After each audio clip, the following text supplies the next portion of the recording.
भीड़ भीड़ इकट्ठी हो जाएगी। फिर साइकोलॉजी समझ चुका हूं, आपको बताने नहीं चाहिए लेकिन बताता हूं ये मैं। झाड़ा लगाने लग जाओ और जो भी आदमी लावा सारा उल्टा दो, उसका उड़े बांट दो या उल्टा दे दो। आपका झाड़ा कामयाब ना हो तो मेरी मूंछ पाड़ लेना।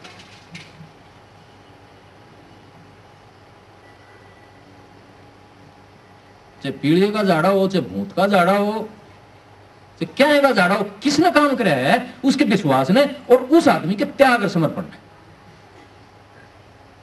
गारंटी के साथ बोलता हूं मैं, बात गलत बता दी आप लोगों को मैंने, क्योंकि नाजायज फायदा उठाने लग जाते हैं लोग इस ज्ञान का। इसलिए पहले साधु महात्मा ज्ञान को सबके सामने नहीं खोलते थे कि ना अधिकारी को दिया जाना चाहिए ज्ञान। अगर ज्ञान अनधिकारी को चला गया तो समाज की हानि हो जाएगी। इसलिए केवल अधिकारी को ज्ञान दिया जाता था।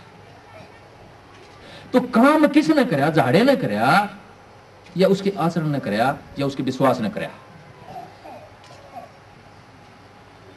आपका विश्वास जब बढ़ जाता है ना तो आधे उड़े ठीक हो जाते हो आप। ये साइंस की स्टडी है, अध्ययन है कि डॉक्टर के पास जाता है आदमी, डॉक्टर प्यार से बात करता है, नाड़ी देखता है, उसकी बीमारी के बारे में बात करता है तो खुश होकर के निकल जाता है वो। चाहे पानी दे दिया ठीक हो गया। लेकिन अगर डॉक्टर ने जाते हैं बोलना नहीं, अगला बोलने लग रहा है, दवाई लिखने लग रहा है, तो वहीं से उसका विश्वास टूट जाता है। कुछ सुनता ही नहीं है तो मेरी देखता ही नहीं कुछ बात, वो आराम नहीं होता वहां, कितनी दवाई खाते रहना। विश्वास बहुत बड़ी बात है। कहें कबीर, सुनो भाई साधो, मैं तो हूं विश्वास में, ना मैं जप में, ना मैं तप में, ना व्रत उपवास में, ना मैं क्रिया कर्म में रहता, नहीं योग संन्यास में, ना अंड में, नहीं पिंड में, ना ब्रह्मांड आकाश में।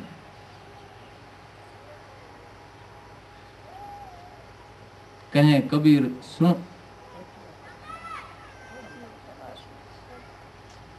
कुछ इसी तरह से है। तो बाद में वो बोलते हैं, खोजी होए तुरंत मिल जाऊं एक पल की तलाश में। कहें कबीर, सुनो भाई साधो, मैं तो हूं विश्वास में। तो आपको कहीं जाने की जरूरत नहीं, सच्ची जगह आकर के बैठ जाओ। आपके संशय को हर ले गुरु, आपके मैल को हर ले गुरु, फिर आत्मा अपने आप खिल जाती है। आप प्रकाश में नहीं जाएंगे, मैं दावे के साथ बोलता हूं आप जाएंगे। अगर आप ध्यान में नाम दान लेते समय संशय बाकी रह गया, मैं पूछता हूं ये बात सबसे पहले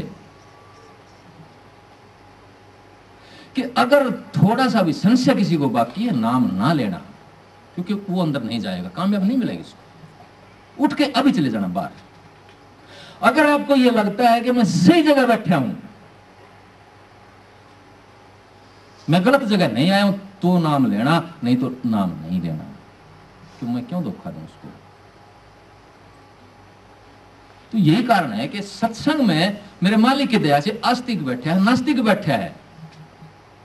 अगर सत्संग में सारे एक भाव में, एक लहर की तरंग में बहने लग जाते हैं, साथ के साथ गुरु के साथ चलने लग जाते हैं, वो तब चल सकते हैं जब आपके सारे संशय, आपका सारा मैल हर लिया जाता है। तो क्या लेता है गुरु आपसे? आपसे आपका अगर वाकई शब्द भेदी गुरु है, 10 प्रकार के शब्द जानता है, भेद बताता है जो 18 चक्रों 52 अक्षर का, तो वो आपके मैलों को हरेगा। और अगर गुरु स्वार्थी है तो आपके दिल के ऊपर अगर संशय पैदा करता है तो एक मैल आपके ऊपर और चढ़ जाता है। वो गुरु आपके दिल के ऊपर भार है, चाहे मैं हूं चाहे कोई और है। पहली बात तो मैं गुरु हूं ही नहीं, तेरा भाई हूं, तेरा बेटा हूं।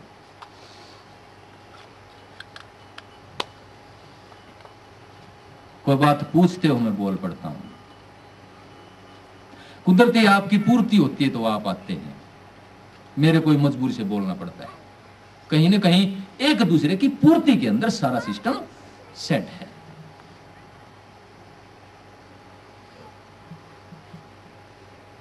तो इस तरह से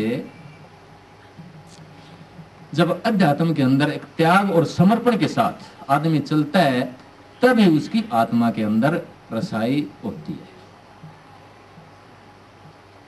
और जो संसारी आदमी त्याग और समर्पण के साथ चलता है, उसको संसारिक प्राप्ति होती है। इसलिए त्याग और समर्पण का रास्ता सबके लिए सांझला है, क्योंकि प्रकृति खुद त्याग कर रही है। आपको कहीं पानी दे रही है, कहीं ऑक्सीजन दे रही है, कहीं सूरज दे रही है, हवा दे रही है। वो खुद ही त्याग की देवी है प्रकृति माँ। तो हम स्वार्थी होकर चल कैसे सकते हैं? ये संभव नहीं है मेरे भाई, मेरी बहनों, ये संभव नहीं है। आपको सारे वातावरण का पोषण करके चलना होगा। सारे वातावरण को, अपने चारों तरफ के वातावरण को पाल कर, पोष कर, प्यार से, कोऑर्डिनेशन से, कोऑपरेशन से साथ लेकर के और साथ देकर के आगे बढ़ना होगा।